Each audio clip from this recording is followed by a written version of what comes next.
दादा मां परेशान आहियां ऐं परेशान में इन ॻाल्हि जे करे आहियां जो तव्हां मूंसा खे मोतबर करे अॻियां वांदो आहे ऐं मूंसा जेकॾहिं छोकिरी मोटाए थो माण्हू छा चवंदा दादा त नवाब खान एॾो कमज़ोर थी वियो आहे जो मूंसा नवाब खान जा कम संभालींदो।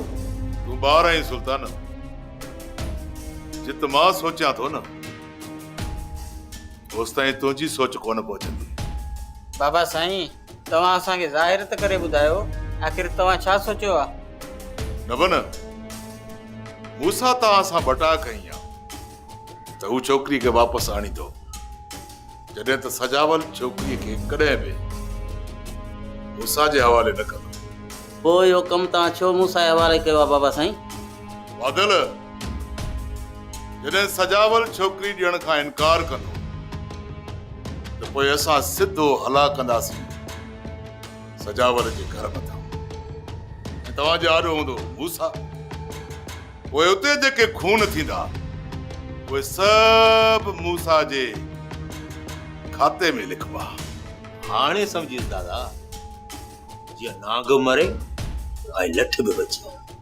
सुल्तान, तोखे चयो हुम न त मूंसा डमडम जो कारतूस आहे। हाणे इन कारतूस खे हलाइण जो वक़्तु अची वियो आहे।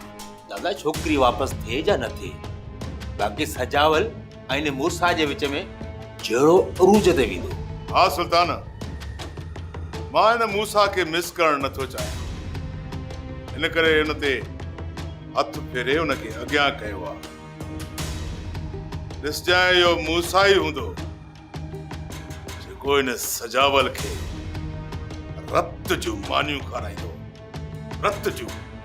दादा जेकॾहिं सजावल छोकिरी वापसि करे थो त पोइ बि असांजी पत रहिजी ईंदी। माण्हू इहो सम्झंदा त सजावल नवाब ऐं हुननि जे माण्हुनि जे अॻियां कमज़ोर थी छोकिरी वापसि करण ते मजबूर थियो। ॿिन्ही पासे असांजो फ़ाइदो आहे।